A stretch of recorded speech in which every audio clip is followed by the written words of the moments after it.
Brilliance Audio. Follow Me to the Edge by Tariq Ashkanani. Performed by Aaron Shedlock. May 1993. The blood wasn't going to come off easily. It had long since dried. The water was cold, which didn't help. Empty soap dispensers, too. It made Joe think of high school bathrooms. Kids who used the mirrors to wipe their fingers dry, who wouldn't bother washing their hands after a piss, even if there was soap. That had been all Joe could think about on the ride over here. Getting clean. Sitting in the back of a cruiser, gliding along that straight, narrow highway in the dark. At some point, it had started to rain. Heavy enough to dull the sounds of the road, to have the wipers on full. Joe had watched the droplets race along his window, his bloodied hands in his lap. They'd trembled all the way back to Cooper. The icy water came off his skin rust-tinged. Progress of a kind, he supposed. He scratched at his fingers, digging at the clumps that had collected between his knuckles. The blood had splashed across his chest and down his legs. It was in his shoes. The mirror in the bathroom was cracked. Shattered glass that sent 1,000 of him back.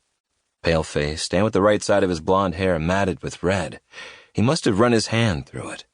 Afterward, maybe, while they'd waited by the side of the road, as the air cooled and the dusk settled. Together, the dead and the dying, and Joe and the boy. And now his chest shook, and his hair was slick with another man's blood. The detective at the door cleared his throat, tossed him a towel. Joe took it, dried himself. When he was done, the white material was red, and the detective pointed at the laundry hamper in the corner.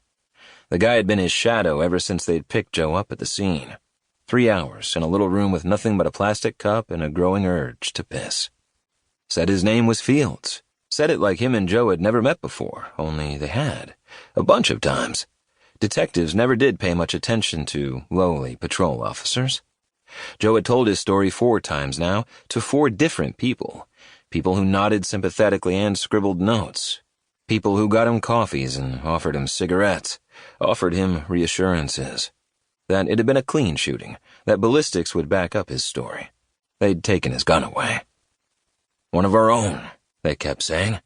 They meant Frank, his partner. The guy who had just taken a face full of buckshot during a routine traffic stop. Joe hadn't even thought. He'd just pulled his Smith & Wesson and returned fire. Come on, Fields said, pushing open the restroom door. Weather's bad. I'll give you a ride home. But Joe didn't want to go home. Didn't want to try to sleep.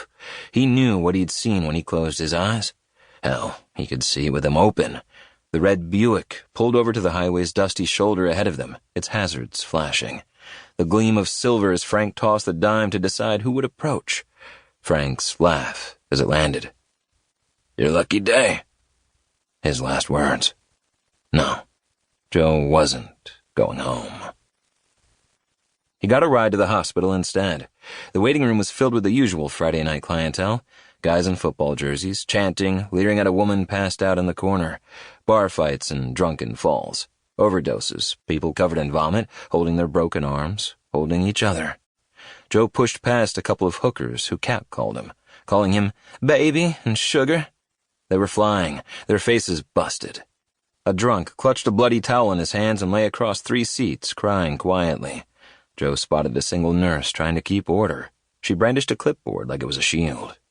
Joe reached the edge of the throng and didn't stop. Through double doors and into a long corridor. Someone called after him. That nurse, maybe. But he kept going. His shoes squeaked on the linoleum floor. He was jumpy, his heart staccato. Every cry from a patient's bed was that kid howling from the back seat of the Buick. Every door slam was buckshot. Maybe he'd been wrong to come here. He knew where he was going. He barely glanced at the signs, the muscle memory still fresh.